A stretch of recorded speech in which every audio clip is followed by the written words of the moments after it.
We're back. The regular season is here. We've got to talk about this last game here on the Sooner or Later Sports Show. Thank y'all for pulling up. That's Coop. I am Jay. Thanks for being up here on the YouTube channel and listening wherever podcasts are downloaded. Listen to while you're here. Please wipe your feet, like, subscribe, rate, review, give us 5 stars. You don't think we deserve it? Go ahead and give us that 5 anyway and gift it. So, on today's episode of the Sooner or Later Sports Show, me and Coop got a lot of fun stuff to talk about, like the Sooners game 1, what we liked and what we did not like. We're also going to go around the country and look at what went down in SEC play because, you know, we're an SEC school now, a long-standing member of the SEC. And, you know, a few little nuggets here and there about what's going on. Coop, you just blocked the sun out of your face, but how's your Sunday going? It is a sunny Sunday. No, it's not. It actually is overcast. But, man, I feel good. I feel good. Nice slate of football. I had a long soccer weekend with the kiddo, and so I was up late and in the morning watching quite a bit of stuff. And but I was watching college football. Me too. Vitech and South Carolina just finished. South Carolina gets that 80-yard punt return for a touchdown, and I think that kind of sealed the deal for them. Yeah. 100%. Yeah. Oh, that's no bueno. So we'll be talking a lot of stuff that just flew across the table. That is intriguing. But yeah. Anyway, we won. As our guy RDS here has told every single one of y'all, go ahead, get in the water. Why Sooners? So we'll start off with, of course, we'll go the good, the bad, the ugly from this game. And yeah, let's go ahead and just jump right into that, Coop. Sooners get the W, 35-3. Oklahoma wins over Illinois State, FCS Illinois State, who was a playoff team. We did a lot of good stuff. There's a lot of questions still out there as fans have been flooding the comment section of my morning after video. So, Coop, let's start off with some good. Let's get some feel good here. What did you think about Oklahoma's offensive performance to start? The game started out with, this was the two caveats that we say everything with. Yes, this was an FCS team, and yes, it was a vanilla play call across pretty much everything. You didn't see a great variety of situations out there on offense, but the offense was able to do things, and that's something that you can say looking back into last year. We said it didn't seem like there was anything that you could fall back on. And it seems like when we ran into a little bit of an issue with the running game, and sometimes offensive line's fault, sometimes running back's fault, we turned back to the passing game, and that was where we were able to really do some things. You saw not only John Mateer that's the best part about everything, is John Mateer saw open looks, and he took advantage of them, and he nailed them. And so that's a positive. I mean, how many times last year did we have to go back in the film and say, dudes were actually running wide open and nobody saw them? Well, John Mateer will see you. And John Mateer also will let his receivers make a play. We saw 2 phenomenal catches. You saw the back shoulder to Keontae Lewis. Earlier in the game, you saw the Deion Burks one-hander. Still don't understand why there's no pass interference called on that, because dude had one of his arms locked up. But Burks made that. They hurried up on the play. So you saw playmaking on the offensive side of the ball from the quarterback in the skilled positions. And 8 catches by the tight ends, Jay. 8. Wow. And he spread the ball around. So you actually saw Yeah. multiple people making catches that we didn't really anticipate. Honestly, my first thought about the way the offense played, yeah, I know people aren't very happy about the way that we ran 32 carries for 103 yards. Wasn't all that great. But when Torrey Blaylock was in there before he hurt his shoulder, 5.5 yards per carry, 8 carries, 44 yards. Just find the hole and going. Love the work ethic of Javonte Barnes. I don't think he's it. I think he's down. I think that's we'll just have to call a spade a spade. There were, when I went to rewatch, I've rewatched it twice. Looked at it some this morning. Looked at certain spots just to jog my brain, and then I went back this afternoon. I basically spent most of this afternoon rewatching with purpose. I want to see who was in the game when certain things happened. Like when some of the big runs happened, when the quarterback scrambled and got some yards. I was trying to see, okay, who was actually in the game during a lot of these times and why did certain things happen the way they did. And initially in the run block, there was a lot of holes. They just weren't being hit. Blaylock gets in the game and he instantly hits holes that are there. So Barnes, 7 carries, 9 yards. It looked like he just didn't cut straight up. But Blaylock got you 8 carries, 44 yards. He was smashing into the hole and was borderline. Yeah, he was just running with force. Sucks that he hurt his shoulder and is out. I'm assuming it was a stinger, but I'm going to also assume that he's probably out for a bit. So that's not that big. That's something we're going to wait for. Going at the half at 21-0 kind of, made me say, all right, what are we doing? Like, what is the play here? And it was John Mateer really looking around and just throwing it. It felt like he wasn't trying to run the ball at all. It was like he was holding himself back from running, which I thought was kind of funny. It was. And Jay, can I just say that you saw him making adjustments. You saw him. There was a couple times where, early in the play call, I remember one that it was actually a 2-back set, and I think it was a 2-back set. It might have been Blaylock. Blaylock went out wide, and he stood up. He looked over. He motioned him back over into the back, and then he kind of pointed where he needed to go, and that was command of the offense. And let's just go ahead and say it is what it is. Like, there was no command of the offense last year at any point in the game. It was at any point in the season. It was just, what can we get? Can we just not mess up? But you look like the offense. And I'll say this, if you're upset that we didn't really crush it in the first half, you got to look at two things. Number one, Javonte on the play where he has a wide open hole up the middle. I think he saw the linebacker kind of sitting off to the edge and decided, hey, I'm going to take it to the outside. Yep. He got tackled for a loss. He just cuts it back up in the middle. With Ford, if he gets to that other linebacker and gets stopped, that's an 8-yard gain. And then you had the Kanik fumble. Maybe with that situation, just a little too excited for the play. He got the ball popped out. Listen, if it's going to happen, I'd rather it happen right then. First game of the season, get out there and do that. The offense and Ben Arbuckle went back to him multiple times. He had ended up with 5 catches, 90 yards, right? And so, that's not a bad situation. You got 3 OU receivers right now in the top 3 in receiving yards in the top 12 receiving yards in the SEC. So, we've got receivers making plays. John Mateer making plays. And I think that if you look at a comparison, Game 1, 2015, Baker Mayfield, Samaj P. Ryan, and Joe Mixon at the running back spot, those guys, I hear that they turned out okay. That game, same thing. Go in 17-0 at halftime or 17-3 over Akron. Mayfield ends up with 388, first start, so Mateer cleared that.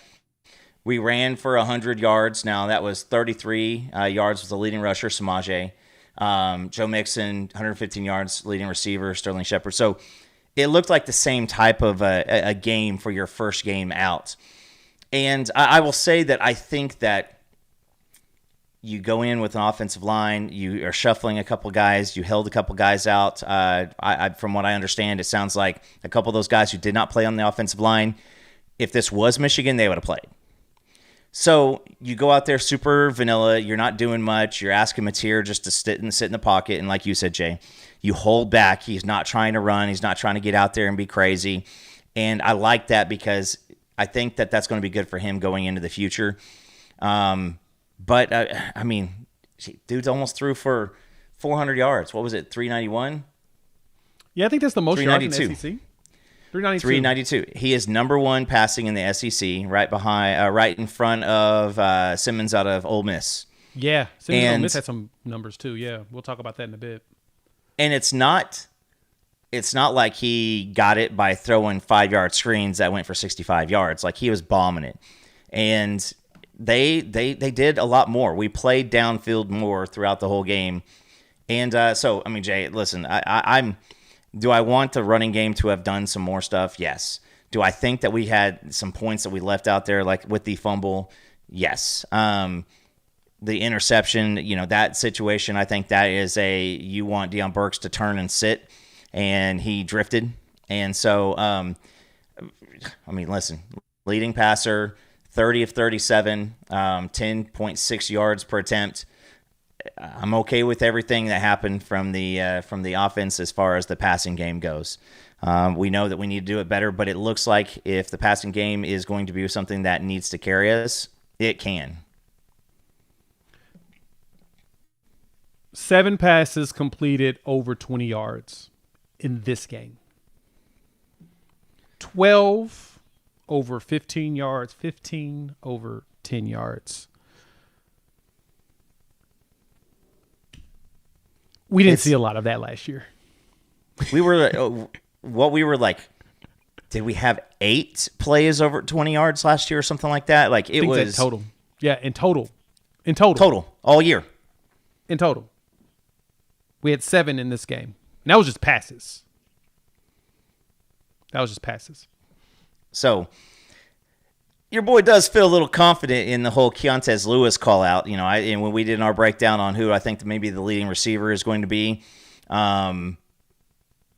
we set out there. Listen, I think that the offense also is more dynamic than it showed. I think that when we saw some of the stuff start rolling, instead of rolling in new guys, they wanted momentum. And I really like that because instead of throwing in a bunch of other guys and, trying to develop new chemistry, I think they rolled out the same guys out there for most of the game. Kept things kind of just working on that because this is a brand new group of everything out there, from Keontez Lewis, Jaron Kanik, Deion Burks, Jacob Jordan, Torrey Blaylock, Satania, Huggins. Like, none of those guys played together last year. None of them did. So I'm okay with that. I feel very, very good about, like I said, the passing game. Now we can kind of talk about the running game, here in a little bit, but I feel good about it. So we played 23 different people. 23, one player. I mean, ZK got out there for one pass possession because Burks went out for a minute and came back. So it counts. Shouldn't have happened to me. I don't see a reason bringing him in. I would have brought him in later.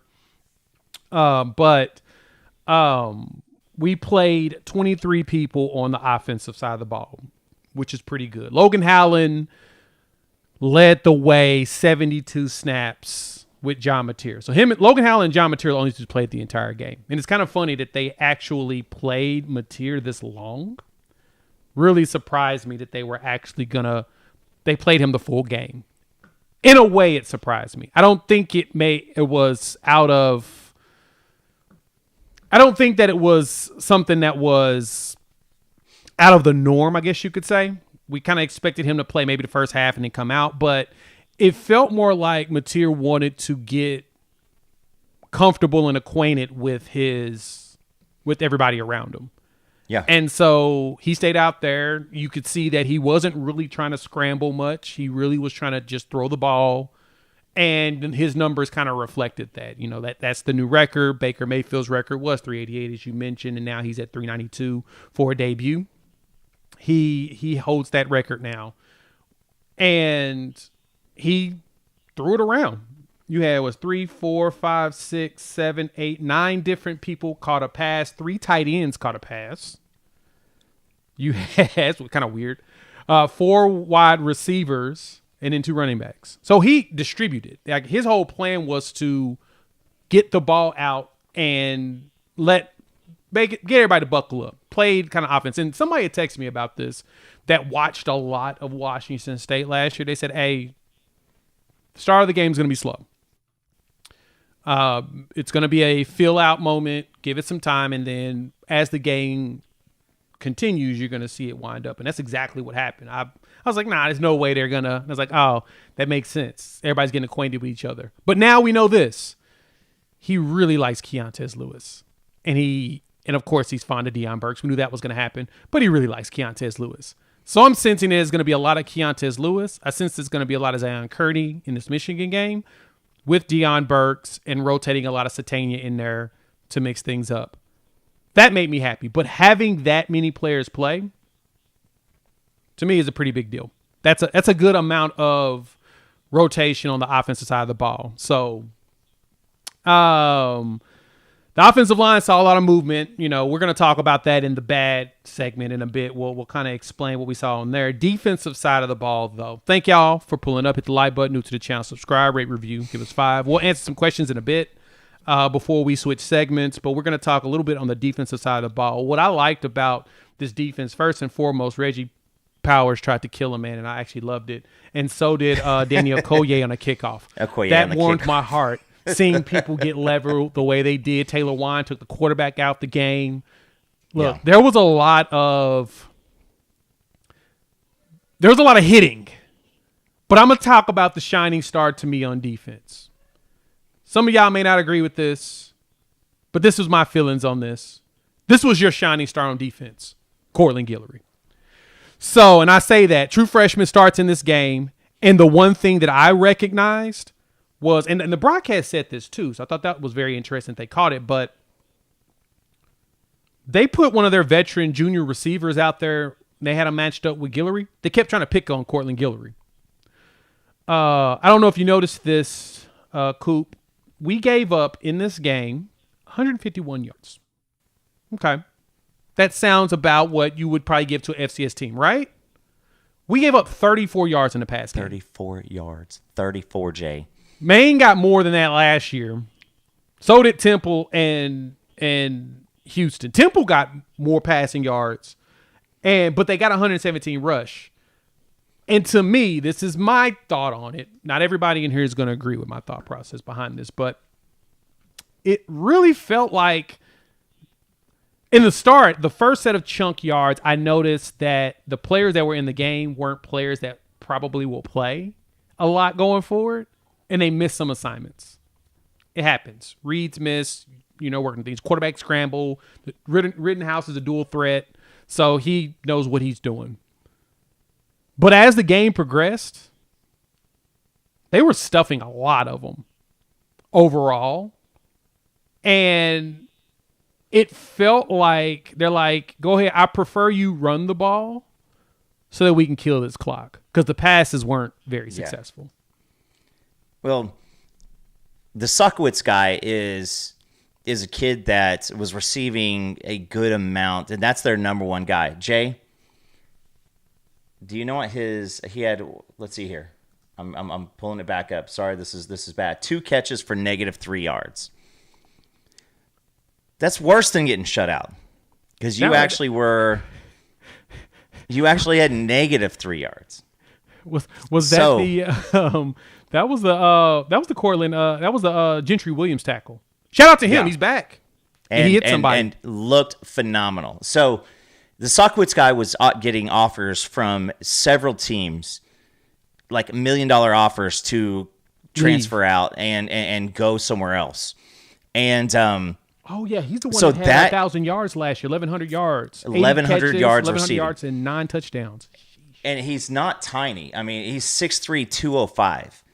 That is a big boy, and that's the type of guy that when Belichick was the NFL, that's the type of guy that gets picked up in the 5th or 6th round, and teams don't realize they're like, who is this dude? Where'd he come from? Yeah, I remember seeing him on Saturdays.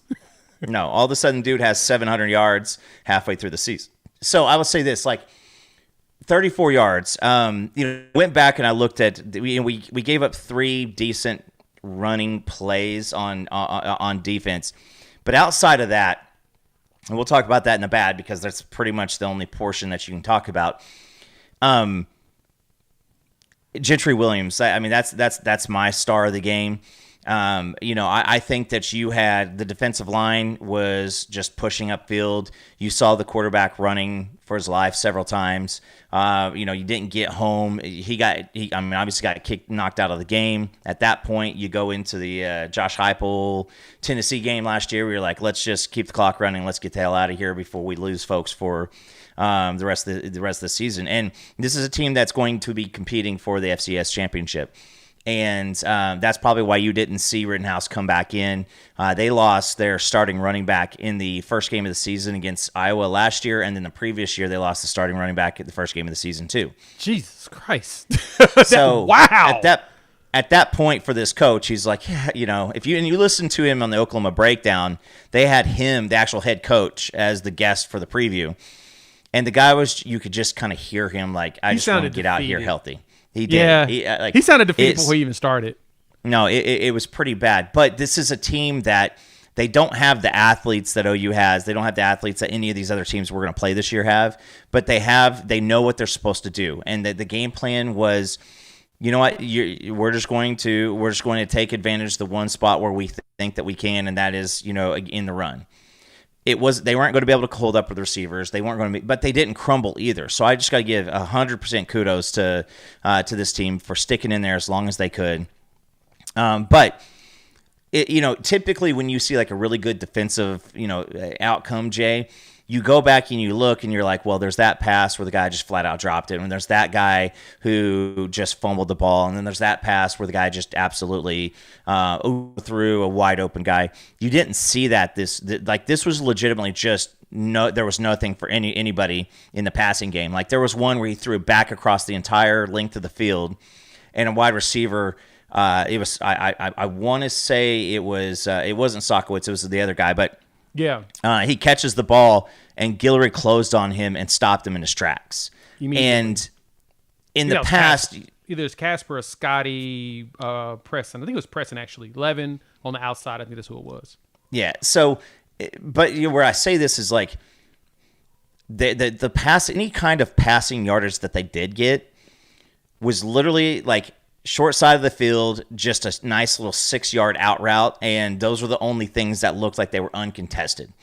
And if the guy was trying to break it back inside, it was I think it was Kendall Daniels both times where I saw those plays.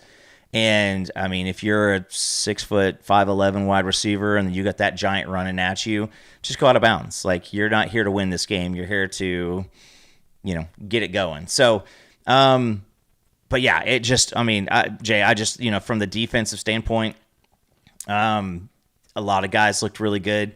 Did you notice that there was a big 0 in the backfield on defense quite often?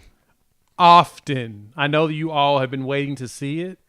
Yeah, you saw David Stone back there quite often.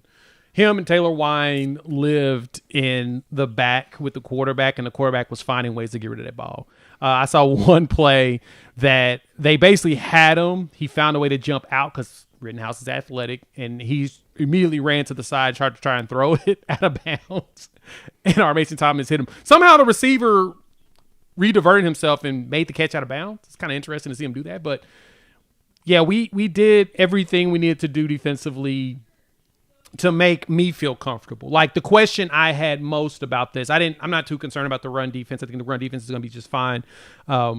I didn't have any real. My question was going to be, what was the secondary going to look like? We all know that Gentry had been dealing with the shoulder thing last year. We didn't get him, and I was wondering if he was going to be good when he goes out there to hit.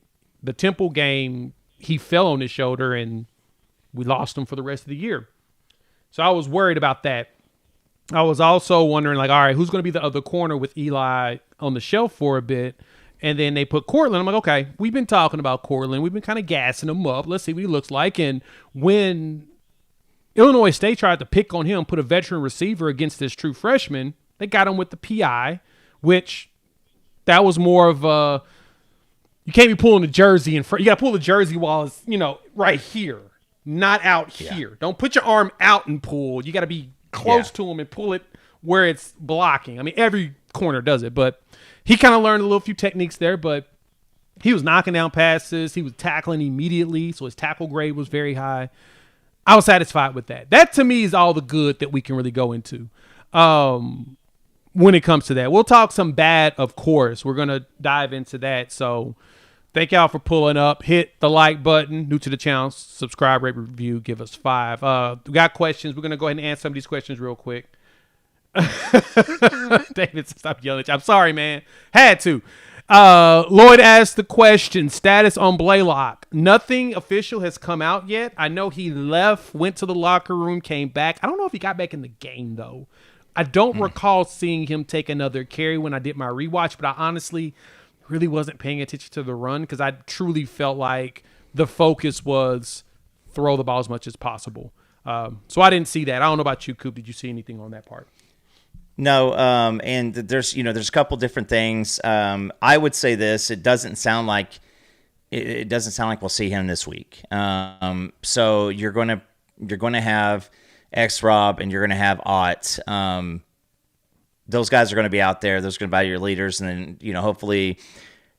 In the Lexus post game with the Scoop guys, I listened to about 20 minutes of that. And, they said maybe this is the last time that Javonte Barnes starts. For a while there, it kind of felt like Keyone starting for the team in AD's first year. You just knew that, that was the older guy. That was the trustworthy guy. But you knew that, every single time that he was out there, you just were freaked out that, it was ridiculous that he was the one carrying the ball. I will say this: Torrey Blaylock's going to be a guy, and I'd rather play safe with him on that one. Yeah, I agree with you on that one. Thunder OU Sooner asked this question: why wasn't there any playmaking during the first half? We scored on 3 of 5 possessions in the first half. We only had 5 possessions, and one of them was a fumble. That if Koenig didn't fumble that, you probably score again. That's 28-0. He fumbles at the 40-yard line, going. I mean, on the plus side of stuff. So he fumbles on that one, and we turn around and you hold him to 3. And I'll say this, Jay, is we had the 2 turnovers last year. After we turned the ball over, we gave up scores, or we got the ball back and the offense did nothing yet again. So the next offensive possession after each of our turnovers. That's the interception and the fumble. We scored a touchdown. So, let's just say that, it was not an extended game. It was very, very, it was a very, very close, fast-playing game because those guys, they didn't want to throw incomplete passes. 34 yards passing. They were trying to get in and get out, and you knew that it wasn't going to do anything. Exactly. Primetime, Vari with them. I'm the only one that didn't see this performance from Lewis. It definitely was a shocker to me. Kind of was looking at that happening myself. Coop said it. That was basically Coop's biggest thing when they did the preview. He thought Keontez was going to be that dude. I figured he was going to get some good looks from Mateer, but I honestly thought it was going to be the Burks and Satania show, and he actually ended up taking that advantage of it instead. So kind of intriguing. And I'll say Burks reminds me of a mixture of 2 different guys. Geno Lewis, the Penn State transfer several years ago, just a dude that you could just rely upon. And then Lee Morris. Lee Morris, he caught everything. It was weird to see Lee Morris drop a ball. And Keontez Lewis, this is a guy that he is going to find himself on an NFL roster. He was at UCLA. He was at Wisconsin. He went to the Salukis, Southern Illinois. And that was he was a big person to go after. And I could promise you this is for a quarterback, if you know that when you throw the ball to that number, if he's going to come down with it every time, you're going to keep throwing it there. Jesse asked, will our second stream, because our starters didn't play, be able to push Michigan's D-line around? What? Yes. Did you watch Michigan play? They were kind of struggling against New Mexico. Yeah, I think we're fine there, especially because we held people out for precaution. Unfortunately, you saw Sexton go out, so you replace him with Baklinko. That was 4 offensive linemen that ended up playing. They held Fasusi out. They went in and played Sexton instead. Ozida was out because of that. He had shoulder surgery in the offseason. I think he tweaked something, so they held him back as well. And then you had Derek Simmons that did not play. They're expected to play in Michigan. The goal was for them to be rested and ready to go for the Michigan game, because that's way more important than playing against shades Illinois State, but way more important. Jay, New Mexico did not run the ball very well against Michigan. I do want to point out a couple things. They had last year in the SEC, and this is just where this league, where college football is now. There were 3,000-yard rushers. One of them being Wisner, who averaged 4 yards a carry, 4.7. You had Dylan Sampson no longer here. Jarquez Hunter no longer here. Rocket Sanders at 881 at number 4. Nate Noel, Missouri, 818. Teams are winning now by throwing the ball. Like, the running game is something to where you got such great defensive lines that you're just not going to run the ball very well.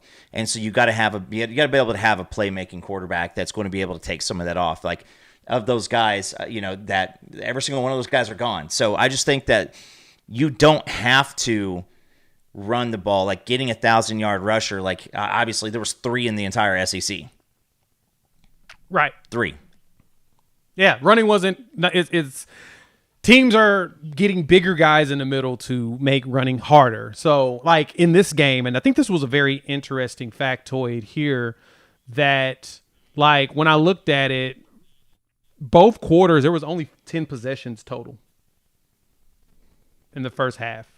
There were 10 possessions in the first half, 5 possessions in the first quarter, 5 possessions in the second quarter, 5 possessions in the third quarter, and 6 possessions in the fourth. Actually, 7 possessions in the fourth quarter.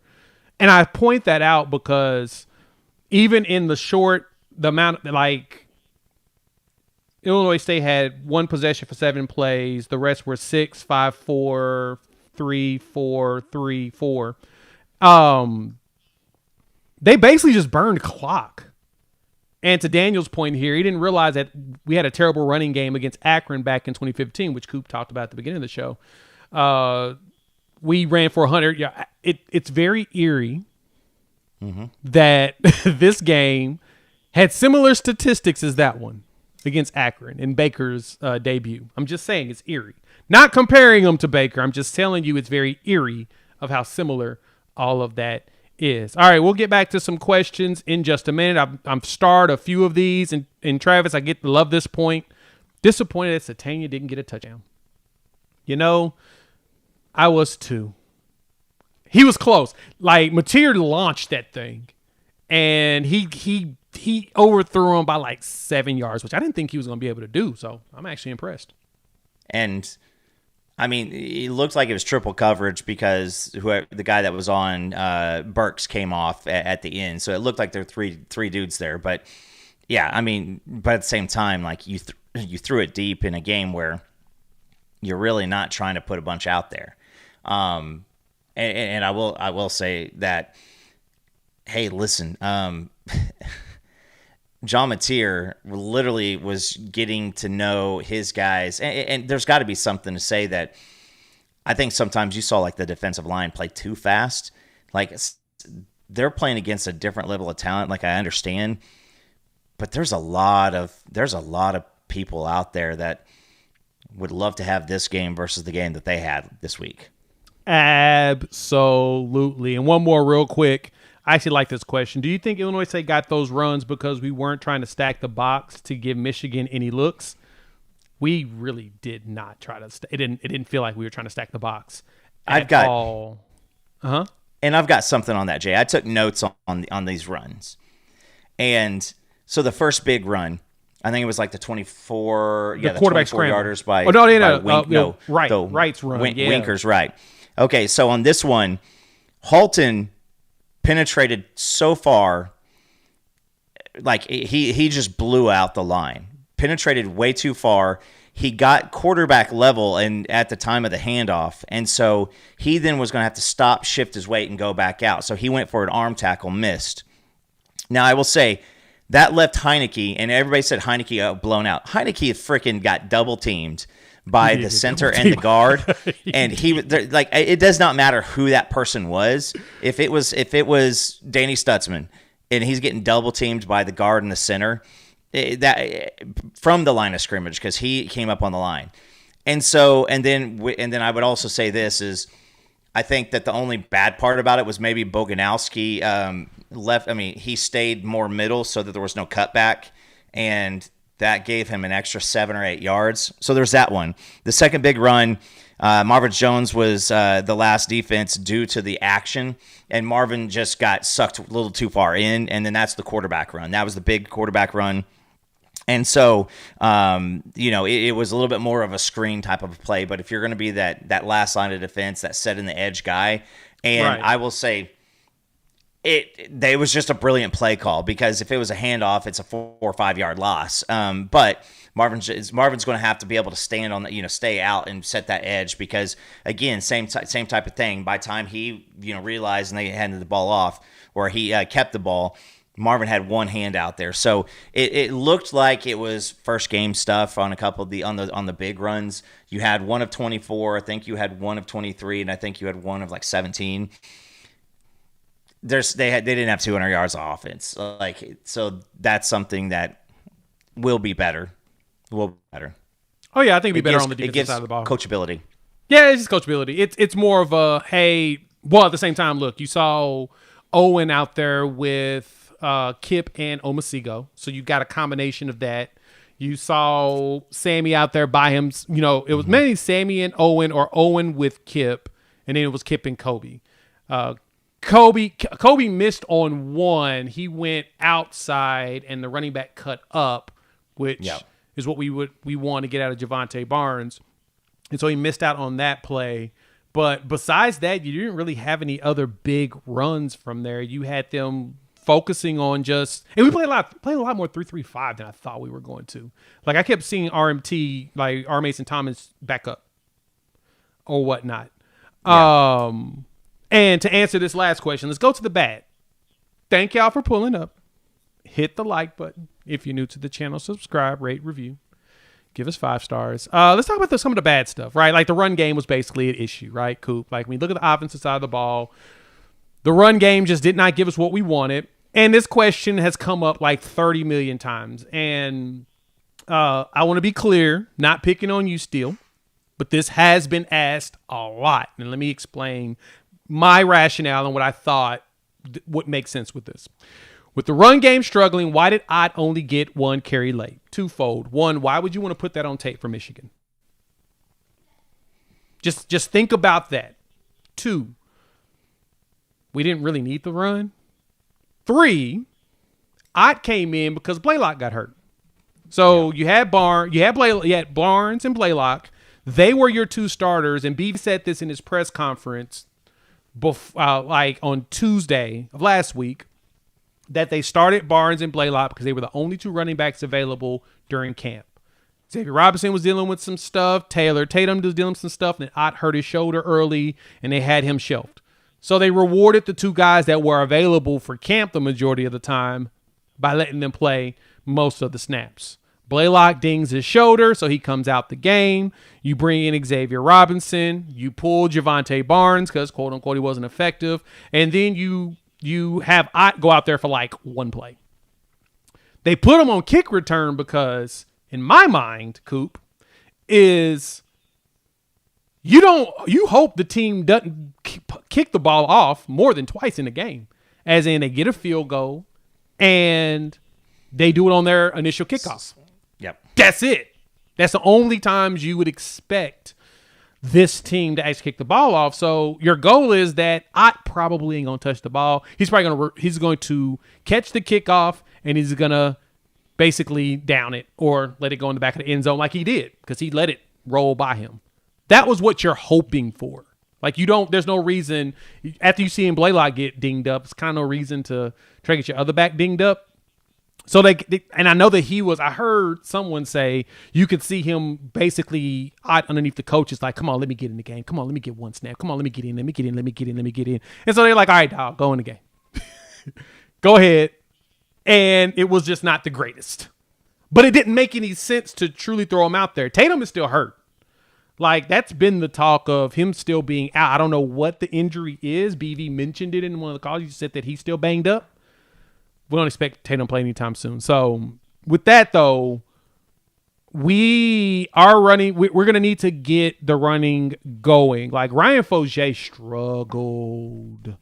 He did not look terrific. Oh, man.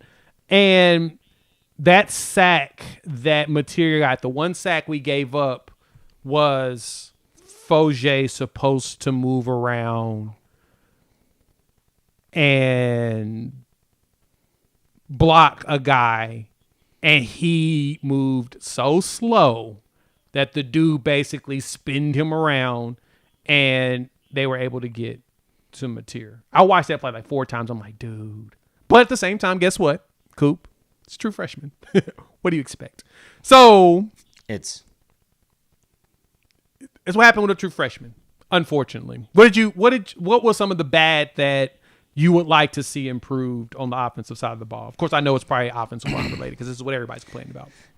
I mean, it just is. I mean, from the offensive line perspective, yes, this is an FCS team. You should go out there and absolutely just knock the shit out of the people in front of you. Like there's just nothing around it. And I would say this is the overreaction is Troy Everett played like ass. He did not go out there and do that. And that's why you saw Michaela come in, and Michaela's first play was the longest run that we had.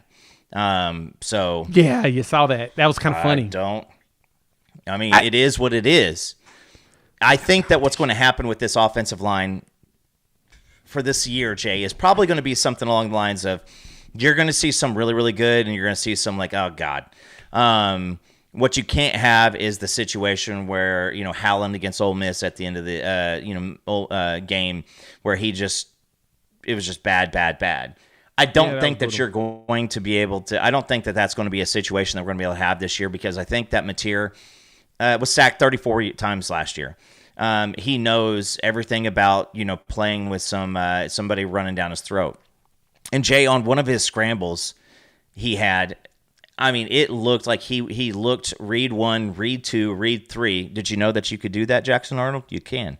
But you looked read 1, read 2, read Jackson. 3. We've moved past him.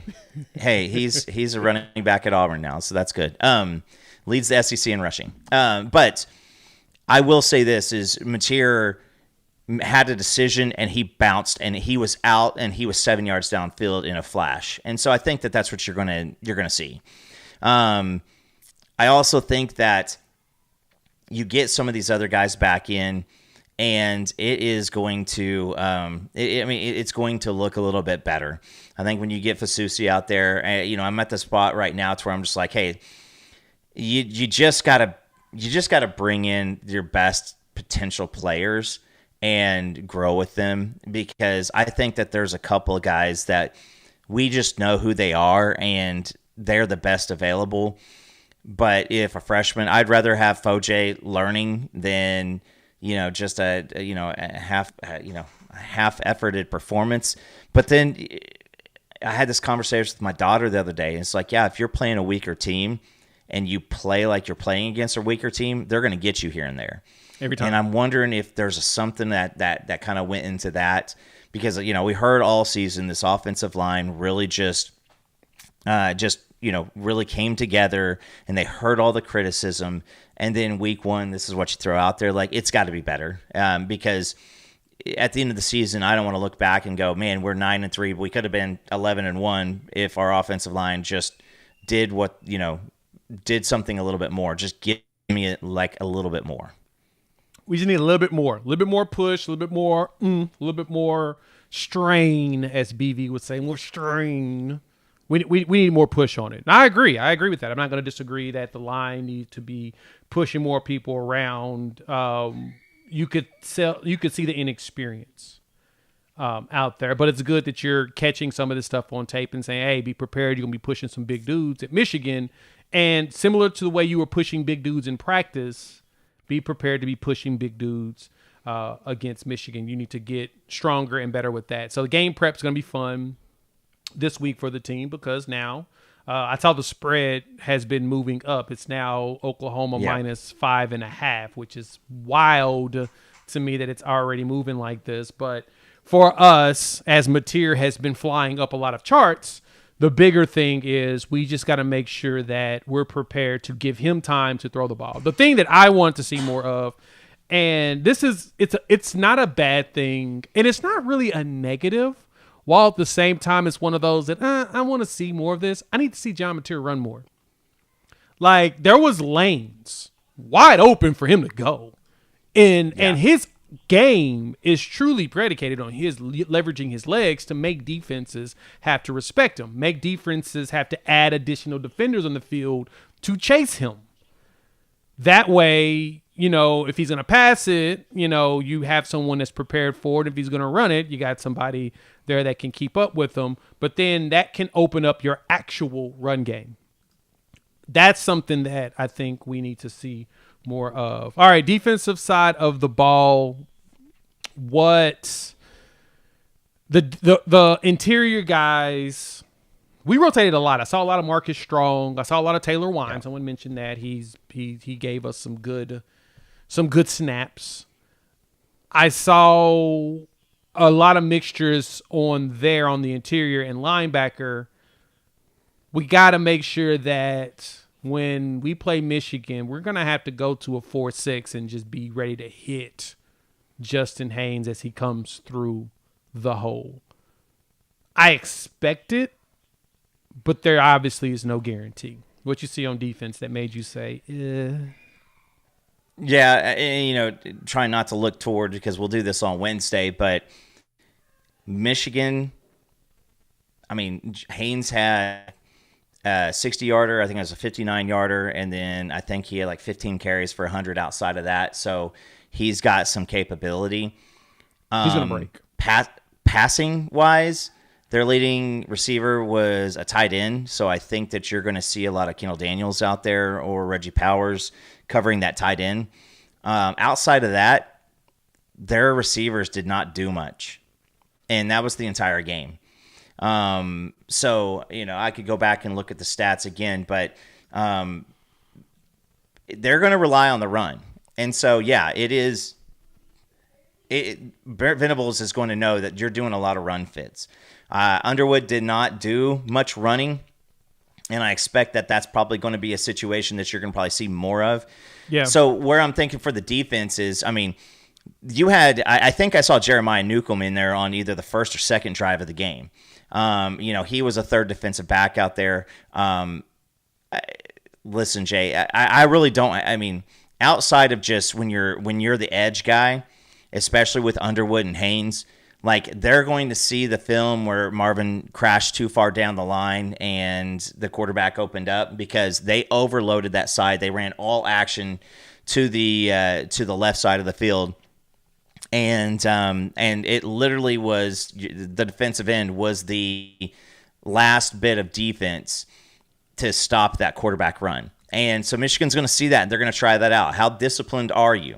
It's not going to be early in the game. It's going to be later in the game. Once you've got the defensive ends crashing down, they're probably going to try it on both sides. Our Mason Thomas, if there was a spot that he really needed to improve on, it was setting the edge and holding the edge. Mm-hmm. So I think that to be critical of this defense who gives up 34 yards passing, it's hard. It's hard. Very hard. It's hard to be critical about that. It is. There were no busts. There were no busts, but at the same time, there was not a lot of opportunity for busts. I'd say the big couple of runs that happened were busts. They were holes that weren't filled that should have been filled. But at the same time, Oh, here we go. I think Kip Lewis got a little too antsy pants a couple times, and I think he did. He kind of missed some spots. Like it was unkip like. Yeah, and again, I mean, now you're the guy at linebacker, so this is your chance to come in and shine. So I'll just stick in there that I think that those things will get. And again, if you went out there and you won 70-0, and there's not much to coach on except for where you let this 8-yard run go by, that's a hard coaching spot. But I mean, it is Michigan. Yep. You can point towards, and we're about to get to this. You can point towards Alabama, towards Clemson, towards Texas, and you can say, hey, listen, we're going to be playing these types of games. And if you are not doing the right thing at the right time, it could be the difference between us losing by a touchdown and us winning by a touchdown. So you got to get these details. These are things that you can't let go because I said it, in our preview. Every single team in the SEC this past year had 2 different games where their offense just didn't show up, and it was down to details. That's the biggest thing. It's down to the details, and that's where you now have the tape to say, hey, this was the play call at this time. Why didn't you do this? And now they can answer it of, oh, yeah, okay, I see where I was supposed to be. And that's what you want. There was some busts. You saw Kip miss. There wasn't very many missed tackles. Like when I went and looked at PFF and they calculated a lot of them. There wasn't a lot of missed tackles while at the same time. Let me see. What did they have us calculate? They said we missed 6 total tackles. And that was a lot of inside stuff. Jaden Jackson missed one. Marcus Strong missed one. Kobe McKenzie, Kip, as well as Jeremiah Newcomb were the 5. And Grayson Halton. Basically, interior guys did not get the full rap. But the good thing is that you only gave up 117 yards, a total of 151 yards total. That, to me, I'm like, okay, we're nitpicking now. I'm just telling y'all now, as we mentioned in the beginning. Nitpicking. We are fully nitpicking on this because we played Maine, and Maine had 251 yards. Most of the other teams that played FCS teams, they gave up a lot more yards than us, and especially in the pass game. That the Winker's right, kid. He's an FCS player. He's probably going to have a shot to do something in the league. He's a bigger kid, and so is Justin Haynes. Justin Haynes is 5'11", 210, and so you're going to have to be able to bring him down, and you're going to have to do that. Lower center of gravity. He's a junior, so he's got some experience. You're going to have to, and so that's what's going to happen. Now, I do think that some of those missed tackles, I guess Gabe and Teddy said there's 2 missed. I haven't got to listen to that yet, but some of those missed tackles are, opinions. Like I know the Grayson Halton one is the one where I mentioned where he overrushed and got up the level with the quarterback, and then he gave it off and he grabbed him by the arm. So. But again, nitpicking on a 160 yards total offense given up. Yeah, we were only 3 teams in the SEC gave up less than 200 yards in their opening game. Florida gave up 86. Vanderbilt gave 135. We gave up 151. Not bad. I think we gave up the least amount of passing yards. We gave up 34. Florida gave up 49. Ole Miss gave up 69. Missouri gave up 73. Vanderbilt 88. Then, you go to everybody else that played other real teams. Run defense, we gave up the 100. We gave up the most. But the thing that I got out of it, again, is we burned a lot of clock. Like a lot of clock. And Clemson, for some reason, could not figure out how to run on LSU. Which is crazy. But anywho, all right, let me get back to some of these questions. Thank y'all for pulling up. Hit the like button if you are new to the channel. Please subscribe. There was a couple of questions that was actually just a good one. Primetime Vari pointed out that Kendall Daniels looked like a grown man out there running around. Yeah, he did. He was a big boy. he looked like Sasquatch walking around, just looming, and it is going to. We didn't even get to see him do much yet, and I'm just so excited because I feel like when he gets a chance, it's going to be crazy. It's gonna be so much fun. He had one play that he stopped the pass as soon as it came, and it was just what we were hoping for. Hank, what's good, my man? Ain't seen you in a bit. You've been quiet. Good to see you. No more one read passing game. Yes. As Coop pointed out, we ain't got as many on the passing game. So we've got some, Notre Dame and Miami is playing. I'm going to get ready to go watch that game myself. What up, Monty? Good to see you as usual. But yeah, the biggest thing with our offense is you could tell that Mateer was just out there playing around. And again, you don't know if you want to put too much on the tapes. Just think about that. Keep that in mind when you talk about a team going up against Michigan. And Burks was fine. He did come out because he went right back in. I saw him go back in a little bit later. And Arbuckle did a good job of putting some stuff together. And Travis points this out, which I totally agree. Cool. What was your favorite play from the game? Give me one, and we'll go back and forth on some plays, because there were some plays that I loved that made me say, "Oh yeah, I jumped out my seat." Can I? Because I will say that the one-handed catch to Burks was not an Arbuckle masterpiece. That was Mateer and Burks. The back shoulder to Keontae was Keontae and Burks. I think the long touchdown to Keontae, to where he read 3 different spots and then caught Keontae coming across on that. I don't know if it was a deep in route or if it was a post, but he caught the ball. That was probably my favorite one. But again, I'm a Keontae homer, so shout out to Ken Lewis too. Ken's his pops, and over there in East St. Louis. So me and him have chatted quite a bit. But man, I really, really feel like just watching multiple routes, and then you know what? Maybe the Jacob Jordan catch, that might have been the most like, whoa, oh yeah, he's on our team too. He's going to be fun. And I think they're going to find a way to get him out there.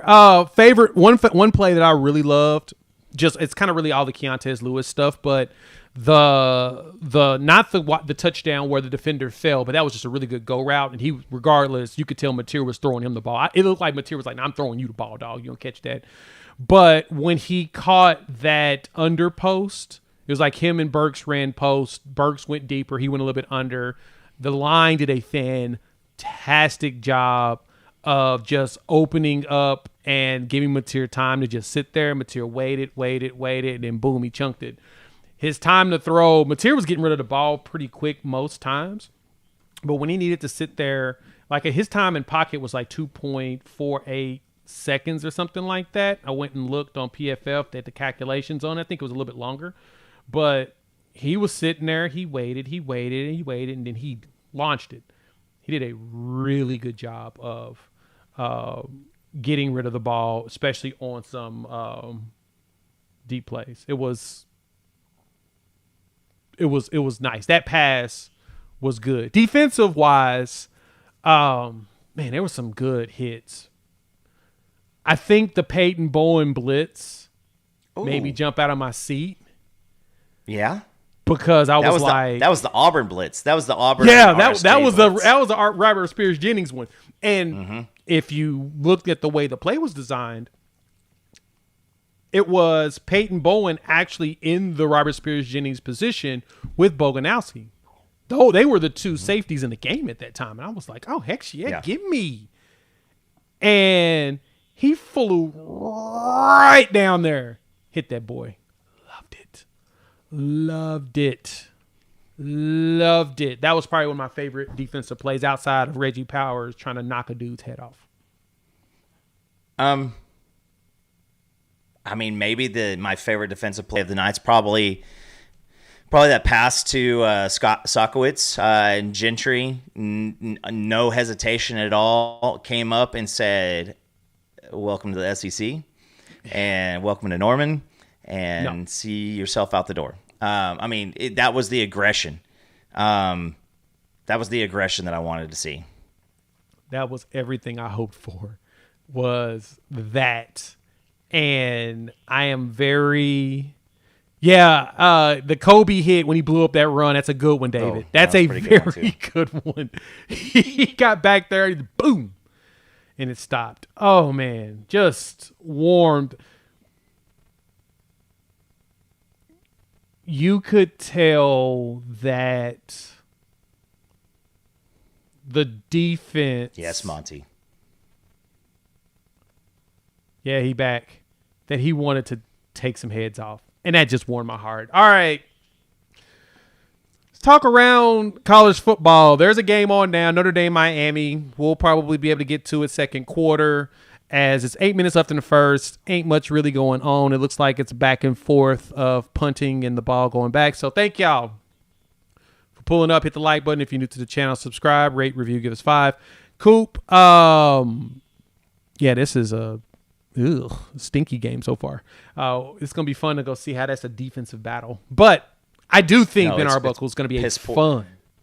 Piss poor play calling. I've been kind of looking over here too. And yeah, I've glanced over there once or twice. It's been pretty bad. And yeah, the Burks catch, of course, we didn't really dive too far into it. Was, like you said, it was definitely a Mateer and him like, hey, I got you on this. You got me on that. Let's go. And he just launched it. Just throw it up there and let the man go get it. But anyway, talking around SEC ball. Big noon kickoff. First and foremost, shout out Lee Corso. I was a little sad when he went to his first love. Not going to lie. Your boy's little feelings were hurt. While at the same time, thanking him, 90 years old, making it this far, doing this. Bruh, it was... Got a little emotional, but yeah, it was good. Did you watch the Not So Fast, My Friend documentary? No, not yet. But I will say that it's. I don't want to. I don't want to get too. Go ahead. Patty's ready. Get your puffs.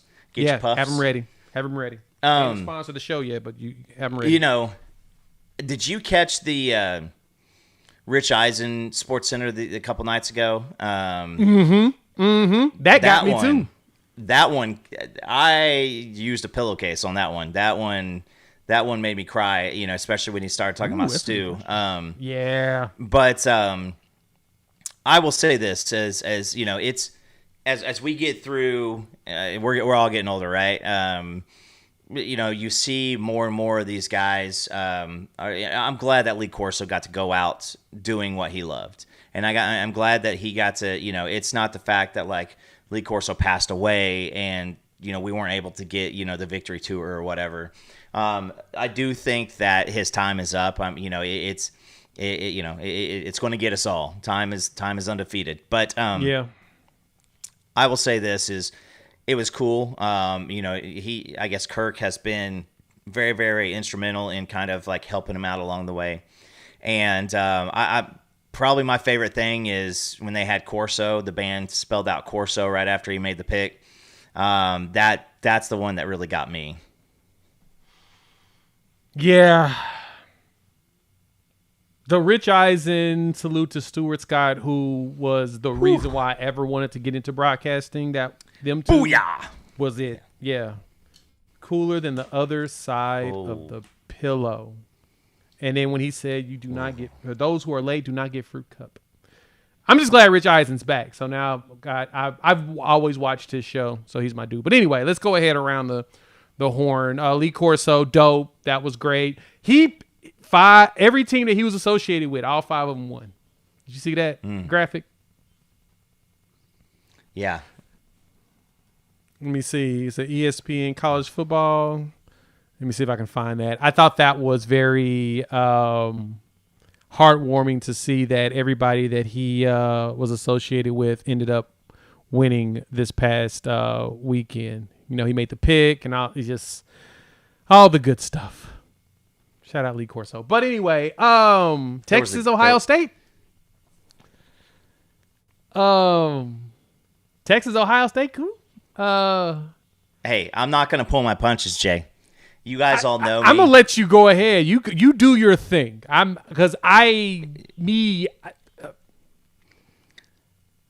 say this real quick, and I'm gonna let you go ahead and throw all the punches you want. This has been my thought. This is week 1. No reason to overreact or underreact on anything. It's a wait and see type deal. But please go ahead. Yes. I will say this. The things that we were worried about with Texas was going to be the offensive line and was going to be the fact that you're looking at every single thing, basically giving Texas the national championship nod, the Heisman Trophy nod to Arch Manning. This guy has never thrown. I mean, his freshman year, he threw for 2,509 yards. That is his career high. And there were some clips going out of, with him. I mean, Twitter was lighting this dude up. Is it Arch Manning's fault that this hype has been, lofted upon him? No, it's not. But I will say, that there are a lot of, it's talking points, and it's Texas. And after last year, what Texas, came in the SEC and kind of did in the SEC, that more than ever, you're going to have a lot of different fan bases that are going to feel this way. But it wasn't Sark's fault. It wasn't. You go looking at Sam Acho. Go dig up Sam Acho's Twitter and watch him, a previous Texas player, showing Arch just not being ready. And it looks so damn eerily familiar to Jackson Arnold. Jackson Arnold came in against Tulsa. Jackson Arnold came in, Dylan Gabriel's final year here, and he looked really, really good.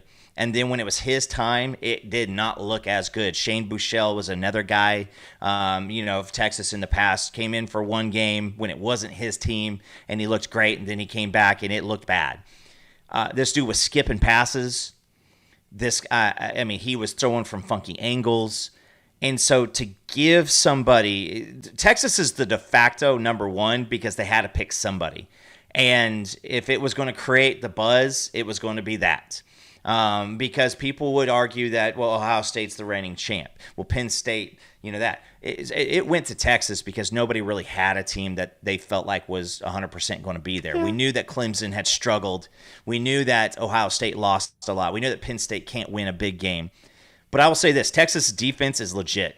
That's a good defense. The defense is good. It really is. I will I don't overreact too much on that one only because them as well as Ohio State dealt with the same thing. New offenses, new offensive linemen, a lot of newness to them.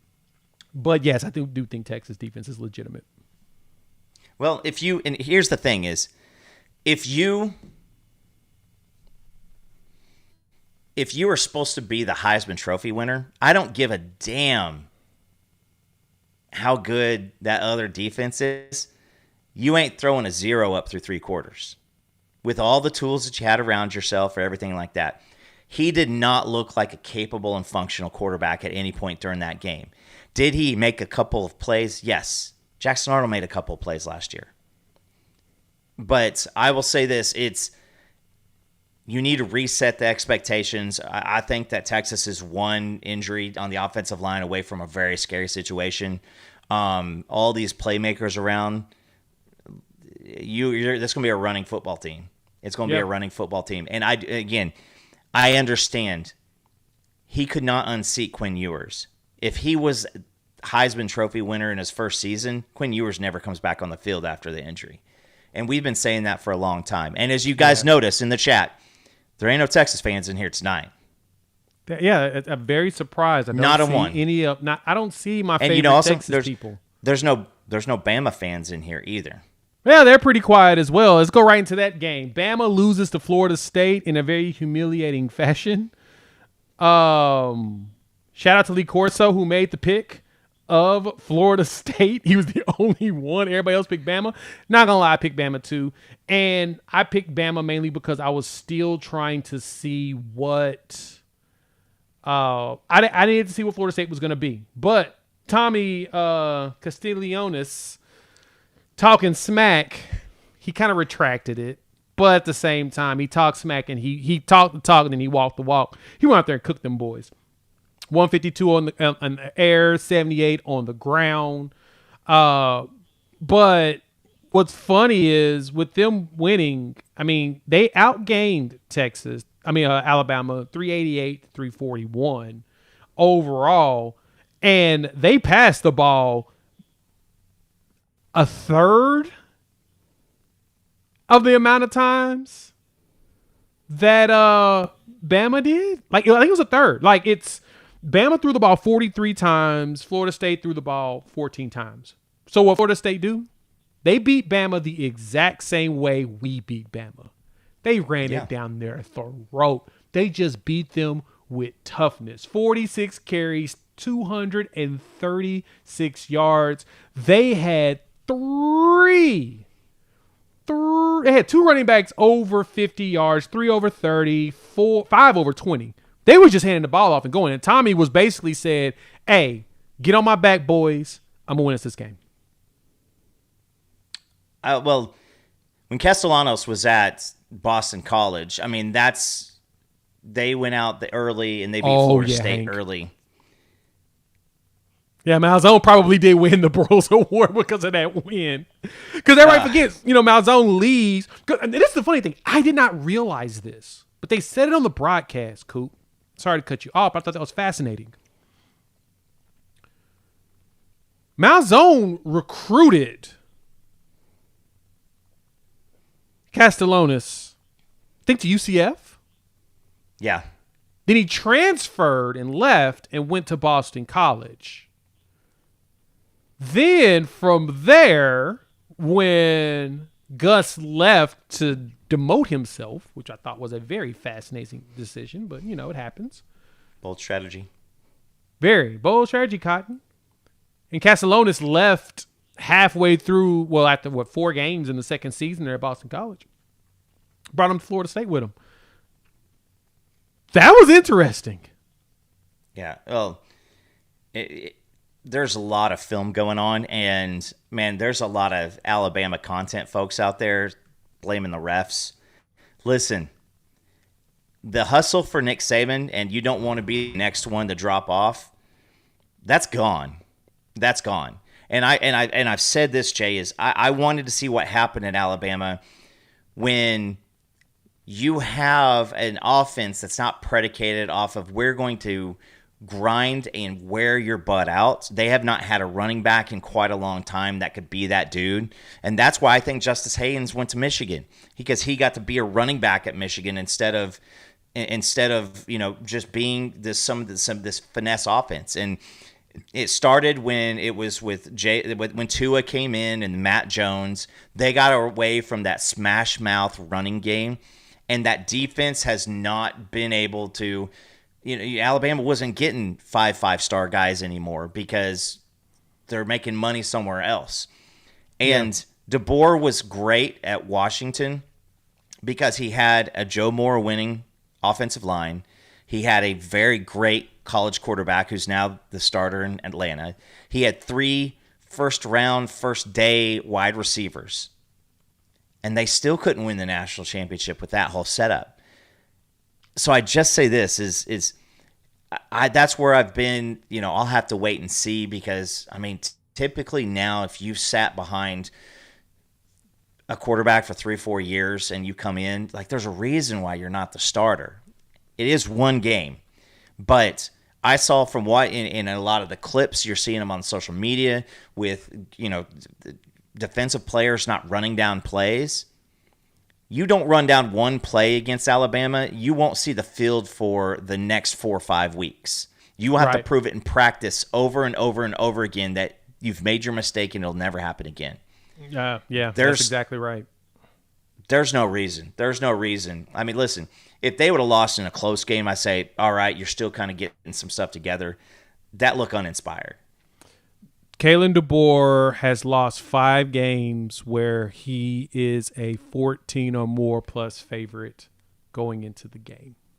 And to unranked teams. 5. That's a lot. Hopefully that man did not get a brick in his house, but people in Alabama are lunatics. We'll see if his health allows for him to keep that job for long. Tennessee Syracuse was a very intriguing game. Yeah. That one was very, very intriguing to me. I personally had to sit. I want to see what Aguilar looked like, and he actually looked solid. I think Tennessee might have gotten themselves a situation. It's a lot better, in which I kind of told people that was going to happen. Kind of said that I thought that Joey Aguilar was going to be better than Nico. It just felt like it. He was going to end up being a better fit for them, and I think he was. He looked good. He looked solid. He looks solid. Let's put it that way. 16 for 28, 247, 3 touchdowns. That team goes with the running game, and that's what has to happen. You got to have the running game. I don't think that they're going to be able to be in a spot to where the quarterback wins them games this year if it's completely on his back. And they've got one cat with 11 carries, one with 12, 82 and 92 yards, averaging 7 a pop. That's what you're looking for, and with some of the flux that they're having at wide receiver, you're going to have to have that running game, and so I feel pretty solid. Listen, as much as I wanted to be like, well, Syracuse is probably going to do something special here. Syracuse always looks really, really tough, and then they play an actual team, and it's never the results don't ever pan out. Yeah, it's Fran Brown, man. I thought I figured he was putting something together good. And that's kind of where I was at in my conversation around why I thought this team would be of intrigue, was because I thought that, he put something together and we'd be like, oh, this is a little bit better than, I said anticipated, but yeah, they have not given us what we hoped for. Let's see. What's the next one? Let me get the next set of games up here so y'all can see them. Let's see. Do I have this up here right? I do. Let's move this over here.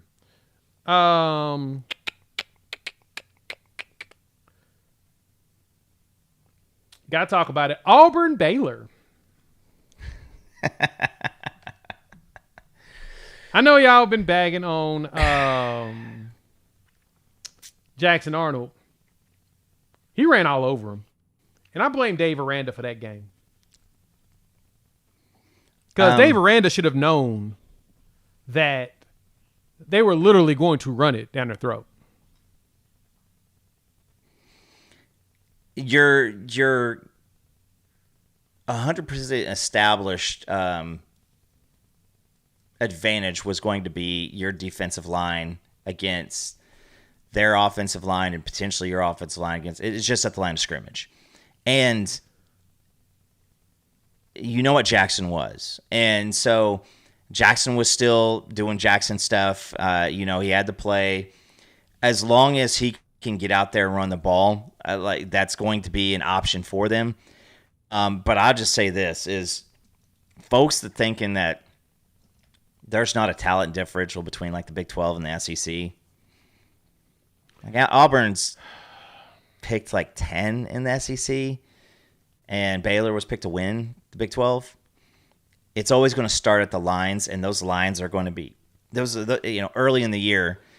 If your lines are not, if they're not good, it's going to show. Yeah, and they had one play. And to go with they that, made mistakes. They did. But look at Sawyer Robertson, 419 yards passing, 3 touchdowns. He threw it all over.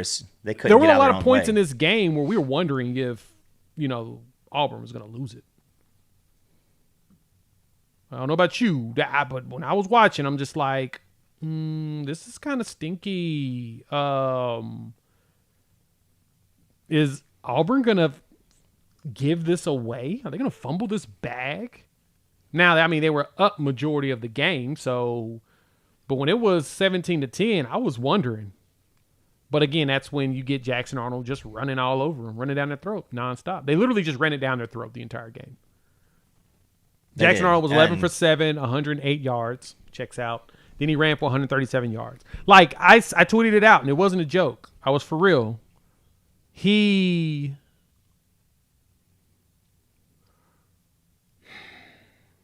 be a really good running back. And he's proven that. Really good. It's funny. When I see Jackson Arnold out there at quarterback, I think of Jaron Kanek at tight end. Like, you're just in the wrong position. Because I feel like if Jaron Kanek played quarterback, he would be Jackson Arnold. I can see that. That's a good one. I like that. Jackson Arnold should have he should have been under Colin Klein at K-State as a quarterback. Ooh, that would have been fun. That'd been fun. Yeah. Like, so again, the Auburn's defense need to give him confidence, and he threw for 108 yards against Baylor, which he should have thrown for a lot more against Baylor. That Baylor defense and secondary is not that great. Then they ran for 308 yards, so I totally understand why they ran 51 times. I would too. You just ran down their throat nonstop. So Baylor, you ruined it. Last game that worth talking about. LSU Clemson. I was impressed with LSU. I was also Jay. I thought that Clemson was going to really get after Nussmeier, and with all the stuff about Nussmeier here recently in the knee and the offensive line, I thought, man, you're one play away from cashing in the season. Yep. But then I saw Klubnik at quarterback. And how does that happen? Klubnik 2 years ago looked decent with no expectations. Last year, everybody kind of treated him like they treated DJ Uyunglele. It's like there was no expectations. You knew that he wasn't going to do anything spectacular, and he had a decent year. Clemson went under the radar. They didn't have a lot of talk about them the entire season.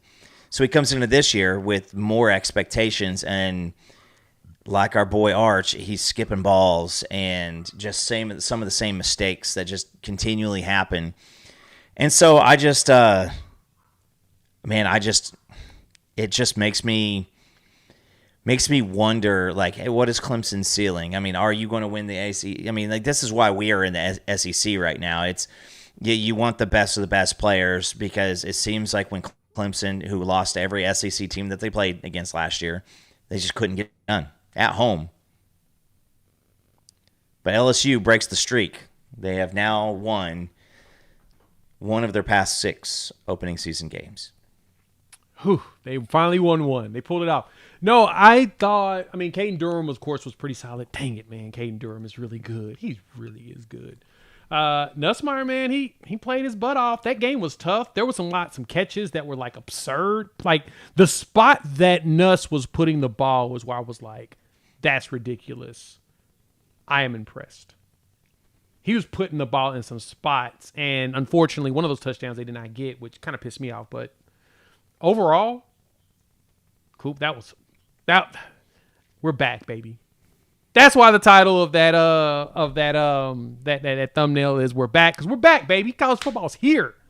So, thank y'all once again for pulling up. Hit the like button if you're new to the channel. Subscribe, rate, review, give us 5. Looking at some of these questions, they gave us some good stuff. Of course, Tatum is recovering from injury. Someone asked something in here that I wanted to look at. Will Ott be a Nagy bust? Coop, what you think? That's negativity. I think the reason why Ott was out there was to show that, like, he's not injured and we're not holding him out. I think that if he had a chance to return a kickoff, he probably would have done it. They wouldn't have put him out there. They have other running backs up whatever in the fourth quarter that they could have trotted out there. So it's not like we needed a body. I think it was hey, just get out there, let's take one. Now obviously the O-line got him blown up in the backfield. But No, I mean, first and foremost, we knew that he has been dinged, but let's see him go into a game before we start, talking about the bust. Yeah, And, let's wait. Let's wait on that. All right, next one. We don't need to keep rehashing that conversation. Hudson TD777 asked the question: how many touches will I get versus Michigan? As we continue to change that, 15 carries. I was gonna say I'll set it at 15 plus. Same. I'm about 15. I think 15 plus. I think I'm about in that spot as well. And Hudson TD777 asked this one: do any of the Gibsons play versus Michigan? Now, we saw Giovanni out there full uniform. Dressed out. He looked dressed out. I was like, oh, they're going to give him a shot? He didn't. But he was fully dressed out. I'm not going to expect to see either one of them play in Michigan. I'd say Auburn is when I could see them come back. But it feels like Keontez Lewis has taken hold of that position. I would say that Giovanni will be in front of Jaden. I think that Jaden, if you say maybe South Carolina, if we see him this year, Giovanni, I would say that any time between Temple and Auburn. I see that. Lemon asks, do we expect, what's up, Ryan Lemon, my boy? Do we expect to see Hawk redshirt this year if we can let him? I'm going to say yes. If we can, I think Hawkins redshirts. That would be great because then he'll have 3 years to play. I think he's been in the system for a year. He looked good in practice. I'd say yes. So he should buckle up. Well, I mean, you're seeing every single team that we are heading towards playing at some point this year. Ole Miss looked better than I expected them to look. Alabama looked less. LSU looked a little bit better than I expected them to look. Texas obviously didn't look like the national championship winner. Neubauer is a dude who, I mean, again, he still gets 4. He'll still get 4 games. There was not a reason to really put him in because you could get behind all right, let's go with, just getting some more reps against a different team. But we'll see. We'll see because I think it's a situation where if John Mateer ever gets dinged up, I think that you're going to feel a little bit more comfortable with Hawkins playing than Neubauer. But I mean, if Mateer's healthy, I'm okay to see Neubauer out there because that dude can sling it. All right, next. Chuck is asking, is Simmons going to hang it up for the year because of head injuries? What I've heard is that he's playing Michigan. Yeah. At least that's the last thing I heard. Now, I mean, I could be wrong. He's expected to be available for Michigan along with Vasusi and Osida. Touchdown. That is messages we've been sent out. Think that's it. We're going to get out of here. Y'all go watch some college football. Thank y'all for pulling up. Hit the like button. New to the channel, subscribe, rate, review, give us 5. It appears that Miami just scored a 28-yard touchdown from Carson Beck to Malachi Tony. Well, y'all enjoy it. I'm about to go watch it myself on the couch. Need to go to the store and get some meats to throw on the grill for tomorrow. We'll talk soon. Happy Labor Day, y'all.